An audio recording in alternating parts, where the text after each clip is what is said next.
Hello everybody and welcome to another video. Today we're in Seattle, Washington in the United States of America. We're so excited to be in Seattle, Washington. This is actually the first time in 10 years that me and Brandon are visiting the United States together. I actually spent around 1.5 years of my life in America, so I'm super happy to be back. Seattle is quite a big city. I think there's over 700,000 people living in the core area of Seattle, and then there's around 4 million living in the metropolitan area.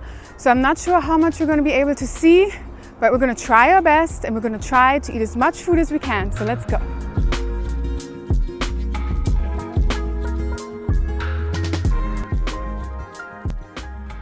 I feel like when you talk about Seattle, one of the first things people think about is coffee. As most people probably know, Starbucks is from here, but a lot of people that aren't from Seattle may not have heard of the place we're at now, which is called Cafe Allegro, which is one of the pioneers of coffee culture here in Seattle. Cafe Allegro has actually been around since 1975, and one of the proprietors of Starbucks, Dave Olson, actually started his line of Starbucks coffee drinks and products here. So I feel like many people, the Seattleites, everybody that comes from here will tell you, you should probably not go to Starbucks. There are so many other independent coffee chains all over this city, but this is one of the places that started it all. So we came here, of course, for a morning coffee. I just got their house drip coffee, so let's just try this out. Oh, that is delicious. Very strong, dark coffee. They actually have a roasters upstairs now. I think they expanded it a couple years ago, so they even roast their own coffee upstairs at the moment. You can buy their coffee beans here, which I think I might buy some for a gift later, but yeah, this is really good, strong, delicious coffee. Apparently this cafe was the prototype of Starbucks, so without this cafe, Starbucks probably wouldn't exist, because this was kind of like the original before Starbucks. And it actually looks really, really cool inside. The staff also is very, I don't know, alternative. I think it's a lot of students working here maybe, because this is a student district, or the university district. It just looks very... She wants to say hipster. I want to say hipster, alternative, artsy. There's like art on the walls and posters and all these things, so definitely our vibe. I actually got something different, which is a hot apple cider. I think, to me, apple cider that's not alcoholic is completely like a North American thing. Like that doesn't really exist in Europe. It's always alcoholic. So that's why I got this. I think it's very hot. Before anybody talks smack, Ani doesn't like coffee in general. That's why she's not having it. It's delicious. So good. It's just like hot apple juice. It's also a bit chilly because, I mean, this is Seattle. It's been sunny, but then sometimes it's a bit cold, so this is perfect. I can try the coffee. Let me see.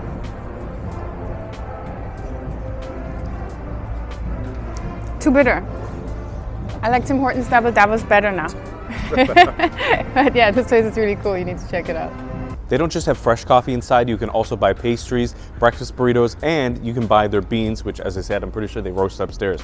And this one is going to be for my sister and her partner. Now, let's head to the next spot.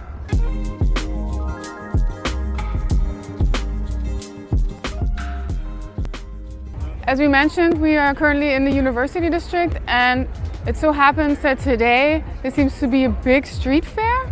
We're on a Sunday. I don't know if this happens a lot or if this is just a one-off thing, but it's super cool. It's basically this huge street food market with food items and people selling their like jewelry and things like that. So it's super exciting. We love places like this.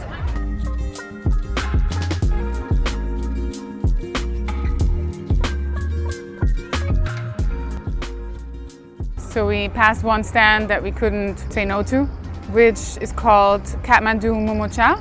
Obviously they have momos from Nepal. We got the chicken ones, and we actually had momos in Vancouver, but we didn't film it. And it was some of the best food that I've recently had. I'm excited for these.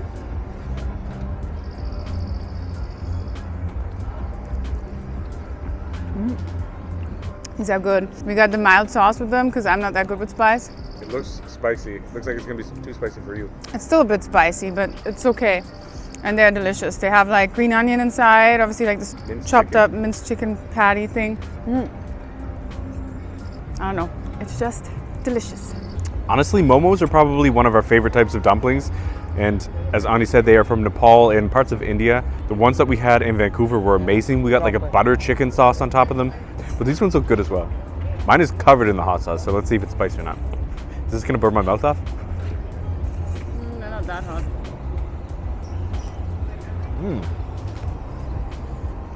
They definitely have some sort of seasoning inside that reminds me of Indian flavors, like some cumin and cardamom kind of flavors. I thought it was the sauce. Could be the sauce. It's kind of like a curry sauce, I don't know. Yeah, it is the sauce. Yeah, it tastes like a curry sauce for sure. Yeah, these are really good. The ones that we had in Vancouver were incredible though, but these, really good deal. And you can order a half portion at this stand, so that was pretty cool.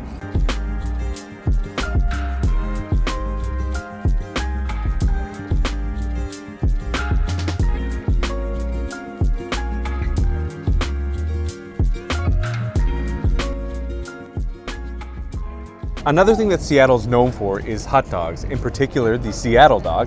We're not going to try that right now, we will try that later in the video. For now, we went to a place called Uli's Sausage, which is another famous spot in Seattle. They have a location at Pike Place, which a lot of people recommended, but we're not headed to Pike Place today. That will be in a different video on its own. So make sure you stick around and subscribe because we are going to eat at Pike Place for 24 hours in a future video. Let's try this. We got the smoked frankfurter, and they had all sorts of toppings to put on, including different relishes, onions, hot peppers, and of course, typical condiments like mustard and ketchup. And we put on some sort of sweet, hot mustard, I think.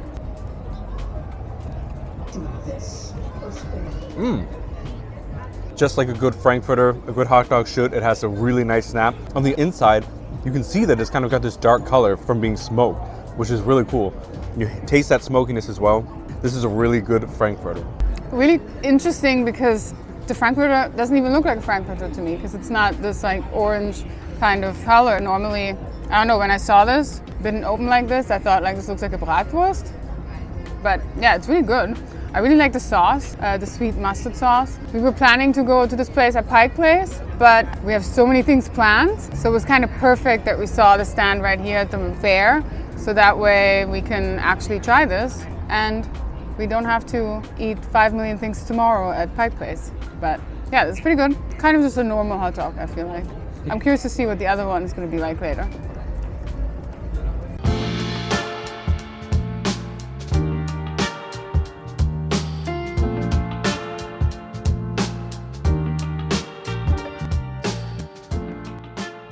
So we walked a little bit and came to Dick's Drive-In, which is an institution in Seattle. There's multiple branches. I think it opened in 1954 with its first branch right here. I don't know if this is still the University District, but it's like right beside it. They serve burgers and fries and milkshakes and ice cream, and it's really affordable. We got Dick's Special, which is basically a hamburger with chopped pickles, mayonnaise, but it kind of looks like a yellow sauce actually, and lettuce. And unfortunately it doesn't have cheese, which we didn't really know, but it really looks delicious and it really looks homemade. Let's try it. I really like the sauce because it kind of mixes with the pickles, and then it's kind of like this pickle mayonnaise. The meat's good. It's kind of like a small patty, so I think I wish I actually would have gotten the quarter pounder. We also got the fries, and they look kind of like these Five Guys fries, which are my favorite. Let me see. They're so good. They're so crispy, also floppy at the same time, kind of like McDonald's fries, but they kind of taste like a little bit like burned potato skins more. There's not much potato, but probably some of the best fast food fries I've ever had. They're like so good.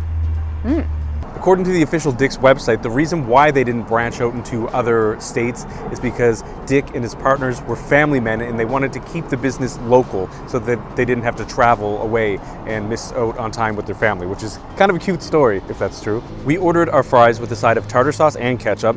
It seems like the tartar sauce is the sauce that was on the burger that said mayonnaise, so that's interesting. I don't know why it said mayonnaise, but let's see what these fries are like. I'm gonna dip them in the tartar sauce. These are not like any other typical fast food French fry. They don't taste frozen, they taste like a fresh potato. I don't know if they have one of those machines where you cut the potatoes fresh, but that's what they taste like. And these are really, really good. I totally agree with Anya. These are some of the best fast food French fries that I've ever had, for sure. And to wash that down, we got a milkshake. We got the strawberry milkshake. There's only strawberry, chocolate, and vanilla as options. Sweet, thick. It's kind of got that fake strawberry syrup taste, much like McDonald's, I would say. It's really, really good and pretty affordable as well.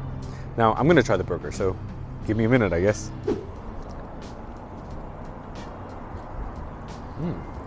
That's really good for a fast food burger. As Ani said, it tastes more like a real burger that you get at a barbecue. The patty's really thin though, like almost like paper thin. The bun tastes really buttery though, and there's like a crust on it, like they grilled it on the flat top. So I really like that. And I think that the Dick's sauce or the mayonnaise tartar sauce that's on here is really good. But I do think it would be better with cheese, so maybe we should have got the deluxe. This is really good though. Yeah, I feel like this tastes exactly like McDonald's, maybe a bit sweeter. For the ice cream, they had like cookies and cream and some other flavors. I wish they had that for the milkshakes as well. And I think this was like the fastest fast food I have had in years or ever, because we ordered and the guy literally had it in his hand like 2 seconds later, like even the milkshake. I think they were just all like pre-made already, because I guess they only have so many things and all these Dick's branches are pretty busy. So I guess they have everything prepared. Pretty good. We liked the first burger so much that we decided to get another one. This time we got the Dick's Deluxe, which comes with cheese on it. And honestly, when I looked at the patty, these remind me a little bit of a smash burger because the meat is almost like caramelized. It's like nice and grilled and charred, and this looks so good. We should have got cheese the first time.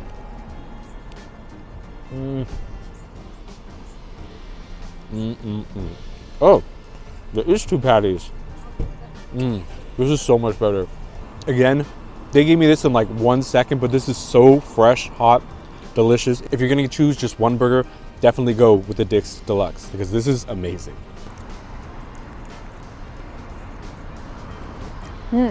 It's so good. I just love the patty. It just tastes so homemade, which makes it better than any other fast food place, because usually I guess they're frozen. This doesn't taste frozen at all. The bun is just so soft. This is so much better than the other one. The other one was still good. And I just love this place. It has such a cool vibe, like such an American retro vibe, and it makes me happy.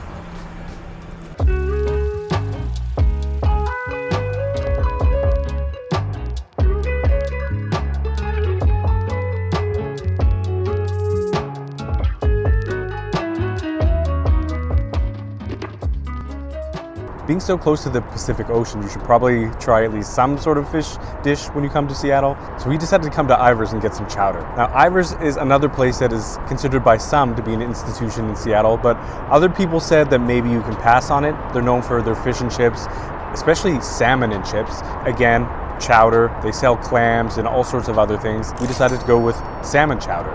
Ivar's has been around since 1938, and it seems like they made an addition to this location here. There's Ivar's Salmon House, so I assume they sell salmon dishes there, obviously. We also got a side of cornbread. So it looks like it's got potatoes, corn, carrots. I'm trying to see if there's any big chunks of salmon, but I don't really see any. Oh, there's some.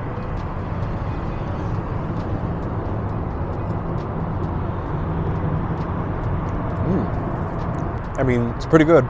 Very creamy. There's little chunks of salmon, but there's not too much. It's a little bit chewy, the salmon. It's got a nice seafood taste, and you can definitely taste those little pieces of corn as well. This is a good chowder. Maybe not the best chowder I've ever had, but still worth a try. It's a lot different than any other chowder I've ever had. Yeah. Recently we had one in Ireland, in Northern Ireland, which was the best kind of chowder I've ever had. This is completely different. This is way more creamy, and everything's more like chopped up. It's almost like more like a soup, I feel like. Like I've never had corn in there. I feel like it's a bit spicy. I like it. It definitely tastes like salmon. And so I like how it's like different than some others. Let me try this cornbread. I chose this because cornbread to me is such an American thing. Never had cornbread in Europe before, and I love it. It's so soft and corny. Cute. I love it. I don't know if this is the best cornbread in the world because I have no experience, but this is so good.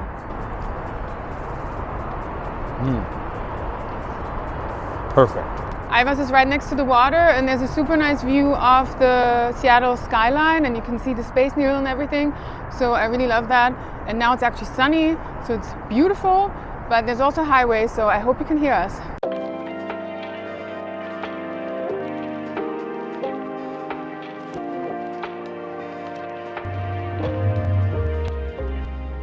We're now in Lakeview Cemetery by Volunteer Park, and we came here to see 2 cool things. One interesting spot to visit when you're here in Seattle is the gravestone of Brandon Lee and Bruce Lee, the martial arts legend. Now, if you're wondering what the connection between Bruce Lee and Seattle is, he actually went to university here. He studied philosophy, he met his wife here, and he opened up 2 martial arts studios here. And his son, Brandon Lee, although he was born somewhere else, spent part of his life here in Seattle as well. So their gravestones are both here behind me. Unfortunately, both of them passed away very young. Bruce Lee, I think, passed away at 33, and I think it was a brain aneurysm. And unfortunately, Brandon Lee passed away tragically on the set of The Crow, one of my favorite films of all time. He was shot with a prop gun, and I think the fake bullet lodged in his spine, and he died as well. So very, very sad to see that they both passed away so young, but still a cool spot to visit if you are in Seattle.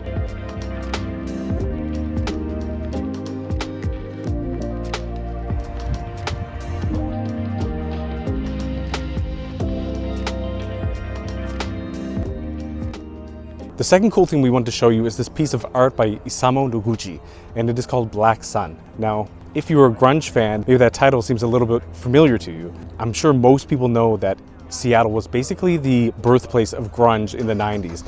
Some of the most famous grunge bands are from here, including Nirvana and Alice in Chains, but of course Soundgarden is also from Seattle, and that's where the title of the song Black Hole Sun apparently comes from. I think Chris Cornell wrote it about this piece of art. I could be wrong, but that's what I read online. It's also just a cool piece of artwork because depending on where you stand and look through the hole, you can see the Space Needle in the background. So it's a pretty cool viewpoint of the city, and this park in general is just super, super pretty. There's also the Seattle Asian Art Museum right next to the monument. And if you're into art, then you should definitely check this out.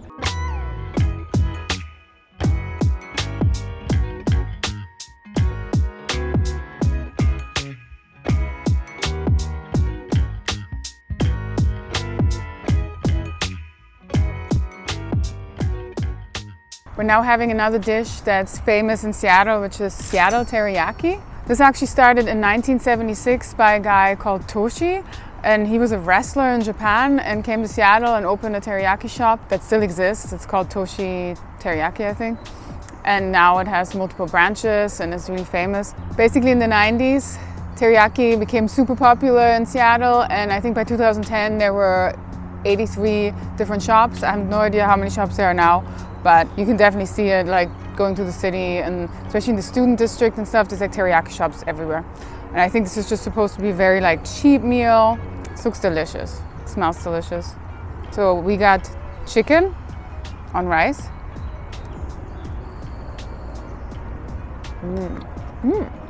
The chicken is super soft and it's super sweet, and there was even like a little crisp. Like you can tell that it was like, I don't know, char-grilled, yeah. It's so good. And it's such a big portion. This was like the lunch deal for $9.90. This is delicious. I can understand it's popular here. As Anya mentioned, in Seattle, teriyaki is known to be one of those late night cheap eats that everybody gets when they're drunk. And the prices seem to vary significantly. I saw places that charge as much as $18. A lot of them were $14, $15, but then we saw this, $9.99, $10 for the lunch special. And that is incredible. No matter where you are, that's a good deal. And this thing has some heft. I got the spicy version. I think you could choose from 3 options. The normal teriyaki, the spicy, and I think you could also choose katsu. Obviously, I went with the spicy because I'm a spicy guy. It looks like a chili sauce on top. Get some rice.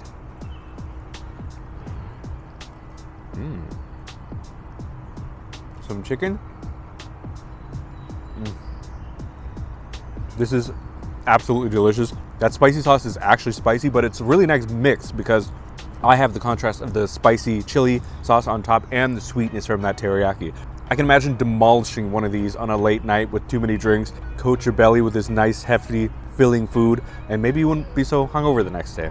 Yeah, this is really good. This place also sells sushi and boba and all sorts of other things. But of course, we came for the teriyaki, and it is absolutely delicious. Does not disappoint. The teriyaki is not really different than any other teriyaki I've had. It's really good though. But I find it interesting how it became such a big thing, because it's not like they did anything different to it, but still very good. And the sushi is also really good and quite affordable for like the cheap maki rolls.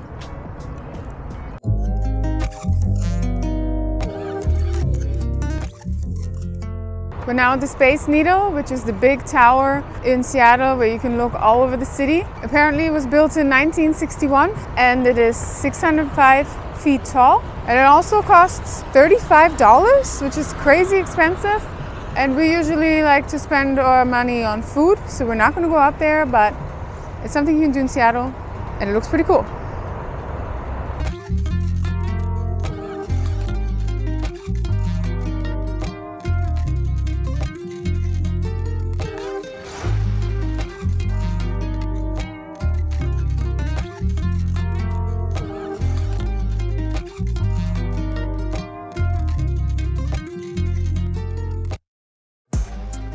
For our next stop, we decided to get something a little bit sweet. So we went to Dahlia Bakery for their coconut cream pie, or maybe it's, what, triple coconut cream pie? I don't really know. Now this has to be the most expensive piece of pie we have ever paid for in our life. It comes out at $13 per slice and $55 for an entire pie, which is absolutely insane. But apparently this is one of the must-tries in the city. I tried to look up a Reddit page to see if there was an alternative to this pie, but everybody said just go to Dahlia Bakery. So I guess we're gonna see if this is worth it in the end. I would say of all the pies, this is probably the last thing I would go for pie, but I don't know, we'll see. There is a lot of toasted coconut on there. It's really rich. It's not too sweet, actually. I didn't get that much of the pie crust or anything like that on the bottom. I have to try some of it, but it's very thin, like the other one. Yeah, the bottom of it feels really thin, but the crust in the back looks really thick. You'll have to try that part for us, but is it worth $13? I don't know about that. I've had some pretty good pie in my life, but it's still a good piece of pie. Now, I had never even heard about this pie before until we actually had it recently from the grocery store at Brandon's sister's house, from Sobeys, I think, which is really yummy. But I'm curious to see if this is really that much better. I kind of doubt it. Apparently, Obama really likes this one from this shop in Seattle. A triple coconut pie because the crust is also made out of coconut, coconut milk and something else, and then the cream is coconut. So I guess if you like coconut, you would really love this. I really like the toasted coconut. Let me try this crust. Yeah, I think you have to break it off with your hand. The crust is pretty good, but it kind of reminds me of like a croissant dough, but like way more compact and drier. But yeah, this is pretty good, but I would say this is only like maybe 10% better than the Sobeys one. Yeah. I don't know. This is very yummy. And if you love coconut, you're gonna love this, but I wouldn't spend $13 on this. I would just get probably a whole pie from the grocery store. For $13? Maybe, I don't know how much they cost, but still worth a try. And this is a big piece though, technically. We only actually wanted to get the pie, but the store had all sorts of amazing things. They had some amazing cinnamon rolls, but they also had these mochi donuts. And I don't really know what makes it mochi. I don't know. We'll see. This one is lavender blueberry flavor. And this one was $4 as well, so quite pricey. But it looks delicious.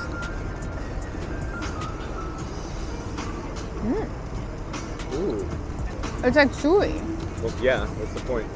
It's definitely 100% different than a normal donut. There's blueberries in there. You really taste the lavender. Brandon didn't let me get lemon poppy seed. So like, I wish we had a different flavor. If you like floral, then you're gonna love this. But I like the consistency. The blueberry lavender was the flavor I think that was the most interesting. So I really wanted to try this one. Anya fought me on it a little bit, so let's see if it's good. It's definitely way more crunchy and way more chewy than a regular donut. You definitely taste that lavender flavor, so if you are not a fan of floral flavors in your desserts, probably wouldn't like this so much, but I actually really like this. I like this better than the pie, to be honest. And I mean, this was $4 versus $13, so to me this is the better deal, but I mean, I guess if you're in Seattle, you have to try the Dahlia triple coconut cream pie, right? So overall, still worth trying.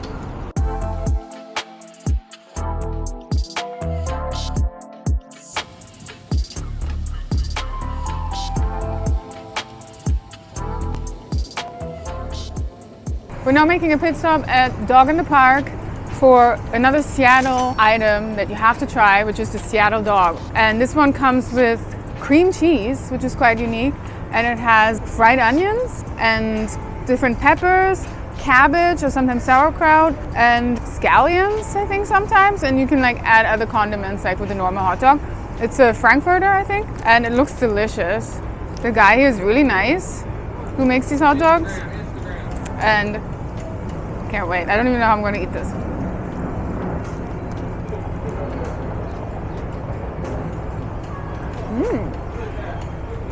That sausage is so good. It really has a snap to it. It's not as soft as I feel like other hot dogs often are. How do you feel about the cream cheese? You were skeptical. It's really good. You don't really taste the cream cheese as much. I almost feel like you could probably put more. Yeah, this is really good. And I guess America is really good with hot dogs anyway, and I guess Seattle does it really, really well.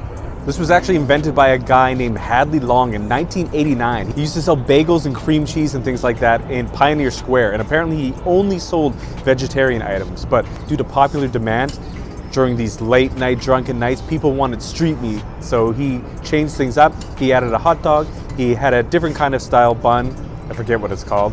And then all of a sudden, the Seattle dog was born. And I think it was originally called Hadley Bagel Dog or something like that. But obviously it has evolved since then. It originally came just with cream cheese, and then I think grilled onions, as Ani said, became a popular item, and then peppers and all these other things. So I'm excited that we got to try it with the grilled onions and the peppers. This looks really good. We didn't add any other condiments because we wanted to try it straight up. All right, I'm gonna take a big bite here, so.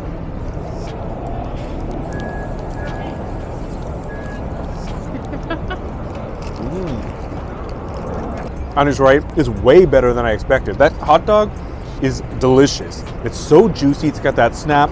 I really like the combination of the cream cheese and the grilled vegetables on it. It almost tastes, dare I say, healthy because of all the vegetables on top, but obviously it's not, still a hot dog. Yeah, this is really good.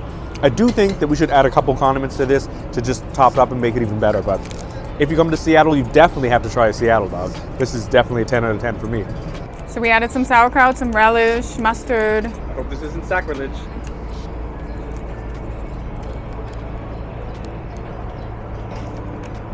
Just so good. Perfect. No matter what you put on there. But that sausage, I feel like any of the hot dogs are probably amazing.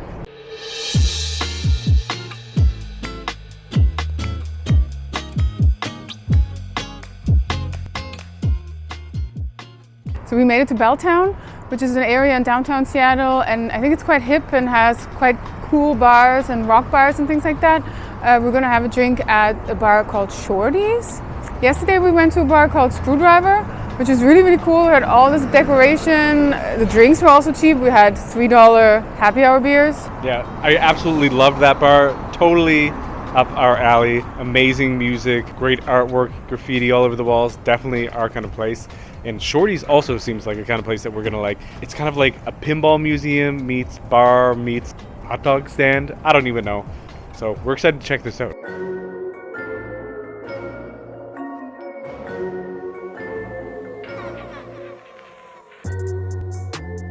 We actually found this bar completely by mistake. We were just on the bus driving past and I saw the Coney Island sign from the outside. And I researched it and I was like, I couldn't find a bar named Coney Island, and then I saw it. It was actually Shorty's. Here they sell hot dogs. It's kind of an old school arcade with pinball machines and a bunch of old arcade games. And of course, it's a bar too. Everywhere you look, there's old pinball machines. Even our table is an old pinball machine. And there's clown photos everywhere, creepy clown pictures. It's definitely our kind of bar. I've never really been to a bar like this before, but it's awesome. And we are drinking a Rainer, I guess that's what it's called, which seems to be the cheap go-to beer here in Seattle, especially at these old punk bars. Only $5 a pint, so cheers.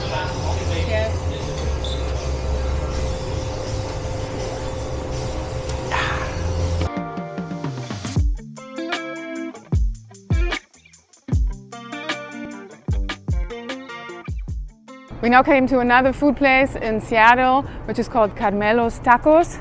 I don't know how popular tacos are in Seattle, but whenever I come to the States, I feel like I need to have tacos because I went to high school in California for a year. I lived with a Mexican family, and Mexican food therefore has a special place in my heart. And obviously in America, you get really, really good Mexican food. And this place opened in 2018. The guy who runs it, he's from Mexico City, and it looks very legit. It seems like they're actually making tacos the way like they do it in Mexico. And they're also very affordable. They're only $2.65 or something like that per taco. And there's 2 branches in Seattle, and It just looks amazing. So we got one with steak, the asada one with pollo, which is chicken. We got pastor, which is pork, and one campechano or something with chorizo, steak and potato, and one with cactus. Yeah, I don't know the word for it. And I'm so excited. And they also make these tortillas in-house, so they're homemade. They also have quesadillas and burritos. Comes with some guacamole, and it has cilantro, onions. It smells delicious. You're starting with the steak. It's so good. These tortillas are corn tortillas. It is a bit spicy, especially because I'm not good with spice. This tastes so good. This does remind me of being in California. It's delicious. I'm so glad we got this. And it's so affordable.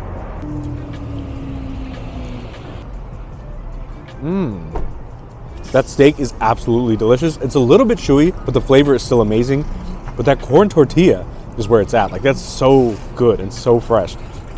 I'm gonna try the chicken because apparently Carmelo had some sort of interview with, I think it was the Seattle Times, and he said that the pollo was his favorite. Although the magazine did disagree, but let's see how we feel about it.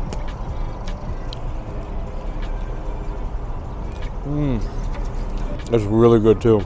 Wow. I actually maybe do like the chicken better than the steak because the steak is a little bit tough, but that chicken is so tender. And this one also has a hint of spice. These are delicious. But we have to try the rest of these. There's still 4 more to try.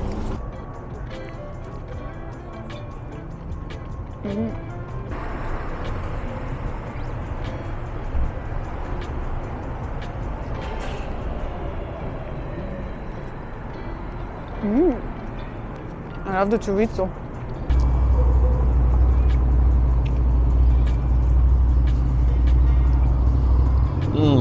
I just tried the El Pastor. I figured that this was gonna be my favorite one, so we actually ordered our own. It did not disappoint. It is absolutely delicious. Savory, spicy pork, and that sweet pineapple on top. It is perfect. Definitely my favorite out of all of them. Agreed. So good. We also got a horchata, which is, I guess, It's made with rice? it's made with rice in Mexico, yeah. Brandon's never had this one, I don't think, because we've had it in Spain, and there it's made with tiger nuts, yeah. So I haven't had this in forever, and this was only $2.60 or $2.70 as well. It tastes so much more like cinnamon. So good. Yeah, that's really good. That is very cinnamony. I do think I maybe prefer the Spanish version better, but this is still really, really good. To be honest. And I mean, like, it's kind of chilly. I feel like if this was a hot summer day, this would be extremely refreshing. When Anya told me we were going to be having tacos in Seattle, I definitely doubted her. I thought that was a pretty strange idea, but this place definitely seems to have some sort of following because ever since we've been here, there have been people non-stop.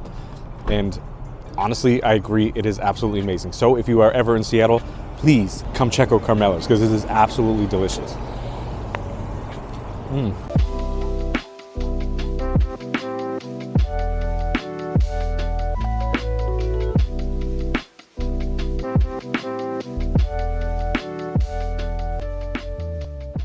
This will be our final stop of the day. We came for some second dessert, I guess, and we came to Salt and Straw.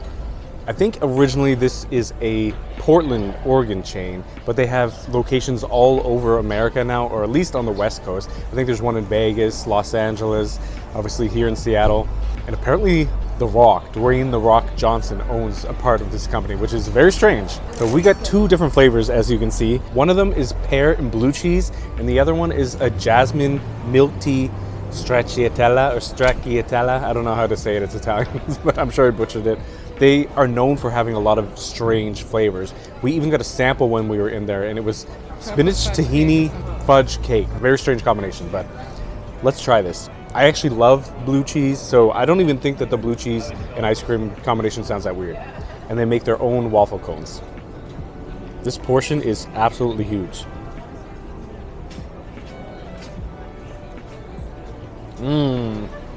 Holy shit. That's really good. Does it taste blue cheesy? I don't, oh yeah. I was gonna say, I don't think it really does, but it has like, I feel like pieces of it in it. I don't think it's very like blue cheese offensive. Like if you don't like blue cheese and you had this, I'm pretty sure you would still like it. There's more like almost a cheesecakiness to it because it's the cheese and ice cream flavor. And it's got these, I guess, chunks of frozen pear or something in it. So freaking good. That is absolutely delicious. I'm gonna take a bite of this too.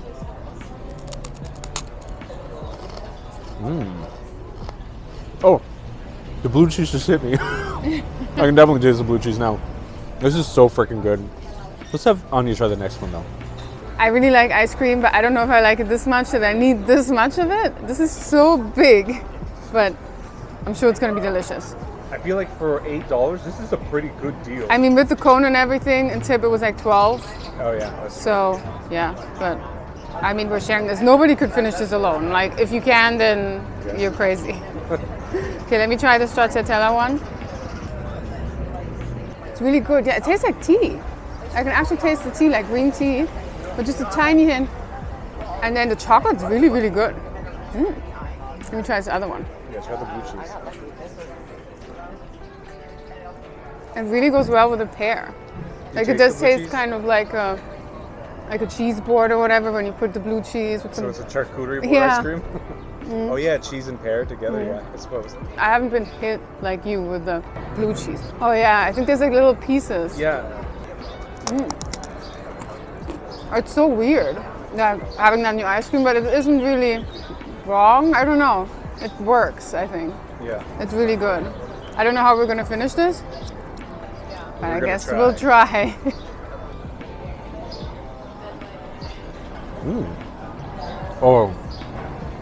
Oh, that's really good. That's really unique too. Totally tastes like a jasmine milk tea. I get that right away. I do think I like the blue cheese and pear better though. We actually found this place and heard of this place because I was actually looking through a Reddit post to try to find dessert places to go in Seattle. And of course the coconut cream pie was mentioned, but also this, even though it is not from here. So if you are from Seattle, please let us know in the comments. What is a good place that we should have went for local Seattle desserts? Yeah, let us know. But this is delicious, so let's try to finish this off before it all melts. This is the end of our video. We absolutely loved Seattle. The city has such a cool vibe and so many cool bars, and we can't wait to be back. We also would love to explore more of Washington State in the future. And if there's any Seattle foods that we missed, please let us know in the comments. But we do still have one more video coming up where we eat at Pike Place for 24 hours. So make sure you stick around for that and catch that next week. So if you like this video, please give it a like, write us a comment, and of course the most important thing is to hit that subscribe button. But for now, that is it, and we will see you all in the next one. Bye.